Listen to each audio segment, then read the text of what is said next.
Asking me about the MRT test, and I figured it would be easier to do a video with Dawn as my camera person.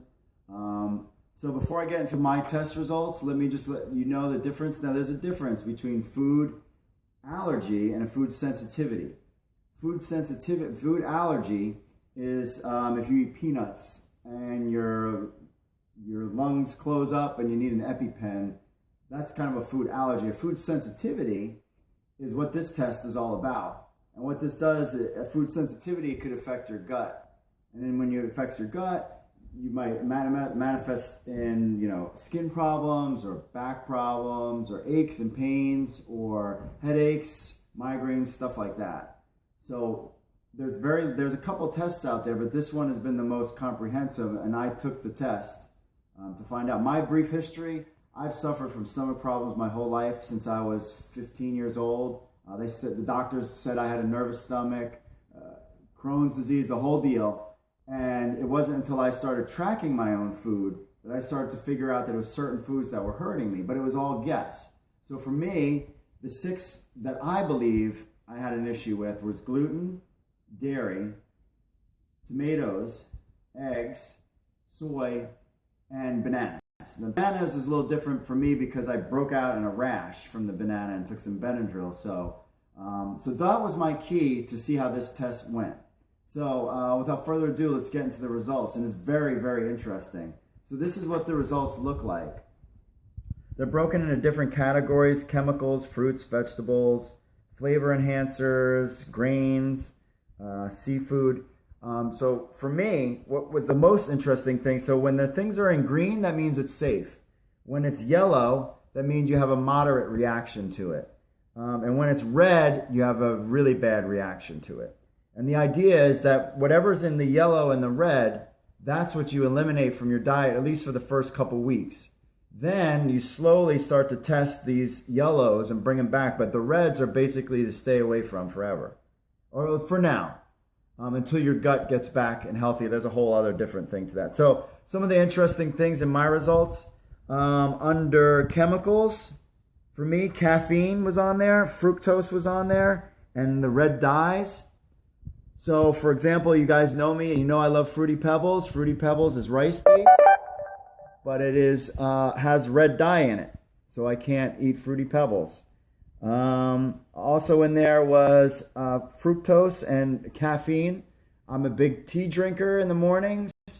I'll get into that in a second. So that was on my list.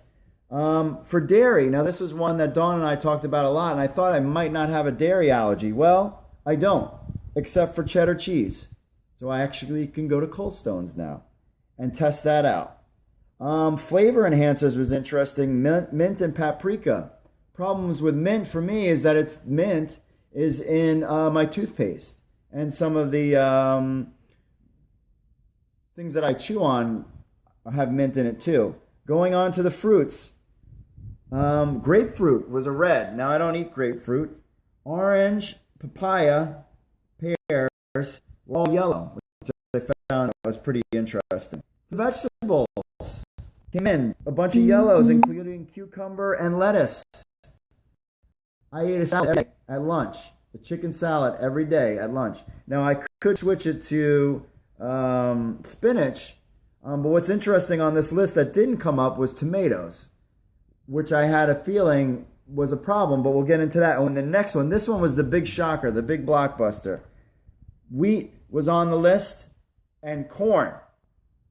Corn is in everything. And what's interesting for me, just to give you an example, I would make my great game day salsa. I would eat it, and it would bother me. And so the salsa would bother me, and I thought it was the tomatoes. We would eat gluten-free pasta, and I'd have it with tomato and meat sauce, and I blamed the pasta sauce because that's what I thought the problem was. So that's why I eliminated tomatoes. But now, from looking at the data, when I eat salsa, I ate them with corn chips. When I ate gluten-free pasta with tomato sauce, it was with corn-based pasta, and the tomato sauce had corn syrup in it. So you see how by getting these tests, that you can kind of figure out what the results are. The last page, just briefly, it had in here hops If you know me from back in the day, drinking beer used to destroy me. I mean, you're talking one beer, dehydrated, feeling sick, my stomach was all out of shape. Wheat and hops were two on my lists, and that's what beer has in them. So that would explain my bad reaction to beer. Finally, pinto beans, which I don't eat, and peanuts were on there too. So this test is pretty comprehensive. This is the report that they give you. It's all big, lots of information. There's so much more to this, but that's my test results.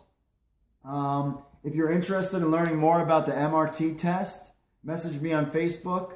And we'll talk. It's how I can get the test to you if you want to try to take it. And also, next week, I'm not the only person who's the guinea pig. Dawn also took the test. So we're going to have her results. We'll talk about those next week. They should come this week. And I'll show you what the test kit actually looks like. So this was a big information. I'm going to experiment now the next couple weeks, eliminating these things from my diet, see how I feel. But I'll already tell you this, after just a couple days, I've noticed some interesting things, and I'll talk about that next week.